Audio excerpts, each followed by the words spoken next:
Bueno, pues el día de hoy me da muchísimo gusto recibir en el estudio a uno de los biólogos investigadores más importantes que tenemos en nuestro país, en la Universidad Nacional Autónoma de México, el doctor Antonio Lascano, quien es además especialista en el estudio del origen y la evolución de la vida. Bienvenido, doctor, muchísimas gracias, por acompañarnos esta mañana. En este debate que, como bien decíamos, pues parece infinito, y particularmente en países como el nuestro, que somos países un poco más conservadores y somos países más apegados a la religión, pero viene a partir de ahí muchas veces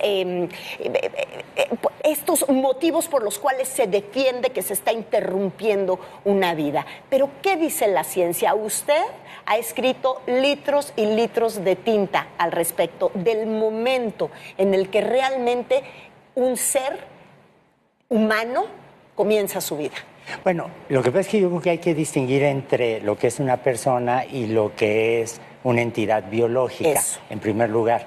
En segundo lugar, yo creo que efectivamente en México hay muchas religiones, no solo el catolicismo. Sí. El catolicismo da un trasfondo cultural, pero tampoco es una religión homogénea en ese sentido. Por ejemplo, sí, yo respeto mucho la actitud de un grupo, tal vez cite mal el nombre, de Católicas por el derecho a decidir. De decidir, que sí, me parece un grupo muy interesante, muy valiente, muy sí, cuya líder acaba de recibir además un reconocimiento muy importante en el Senado. Sí. Y en tercer lugar, yo creo que una cosa es la religión y otra cosa es la salud individual y la salud pública.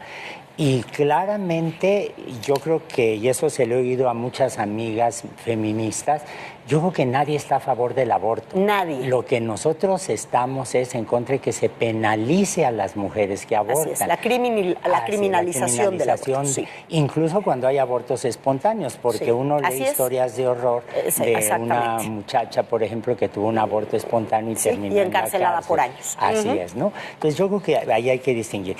En segundo lugar, yo en lo que trabajo es cómo apareció la vida al principio de la biosfera, hace 4,000 millones de años, más o menos. Pero algo que sí sé, y lo sé muy bien y lo sabe todo mundo, es que en realidad, por ejemplo, los espermatozoides y los óvulos ya están vivos. Tienen la mitad de cromosomas que usted y yo tenemos, pero están perfectamente vivos. Y cuando se da la fecundación, cuando se forma el cigoto, bueno, ahora se va a formar el famoso número 2N, y esa es una entidad biológica que también está viva.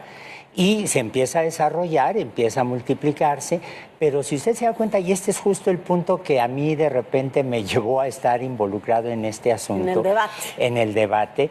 Si usted se da cuenta, lo que ocurre es fascinante, porque supongamos que yo sufro muerte cerebral. Sí. Si tengo muerte cerebral, no puedo votar. Mi CURP no sirve para nada, mi IFE no sirve para nada, no puedo pagar la renta, no puedo retirar dinero con mi tarjeta de crédito. Estoy social y legalmente muerto. Impedido.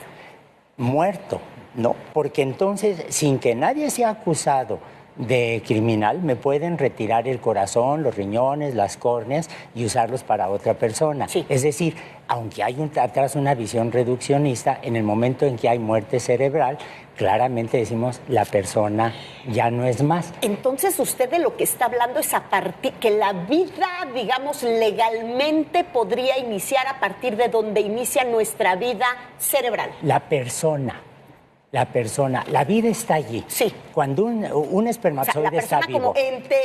Así es. Yo siempre cuento la anécdota de un compañero que tuve en la preparatoria que hacía militancia en contra de la masturbación porque decía que se tiraban medias almas a montones, ¿no?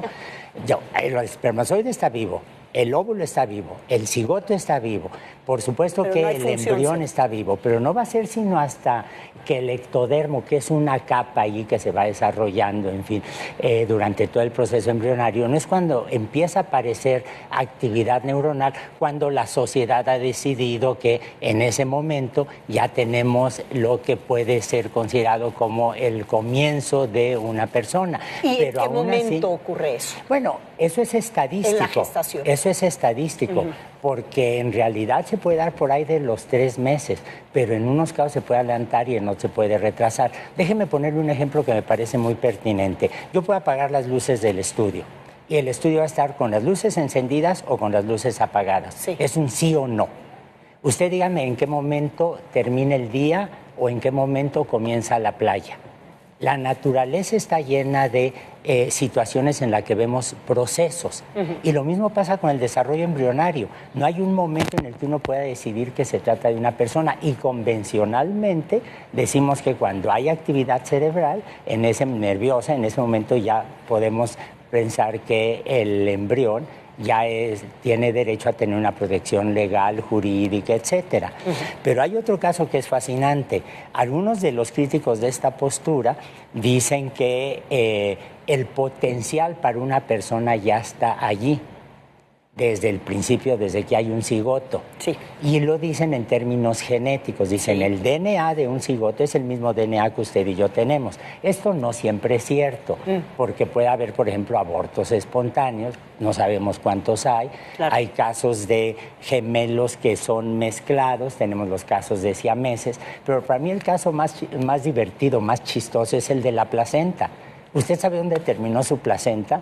Seguramente la incineraron, la cremaron en el hospital cuando usted nació. Sí. Lo mismo seguramente pasó con la mía. Sí. Pero mi placenta y yo éramos genéticamente idénticos.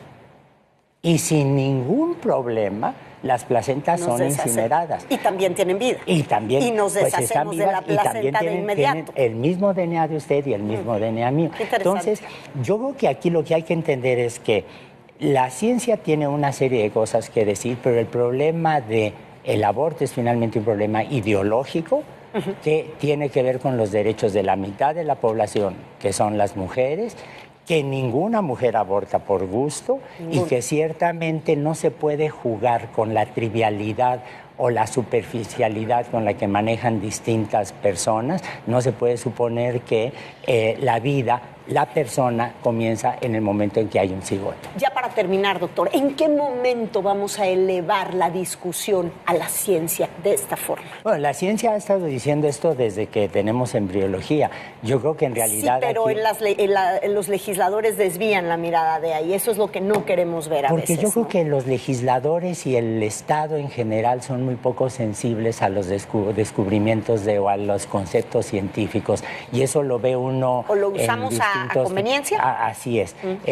Hay fenómenos a los que nos volvemos cada vez más sensibles. La contaminación, por ejemplo, para poner un caso donde la ciencia tiene cosas que decir. Sí. En el caso de la devastación ecológica hay mayor sensibilidad.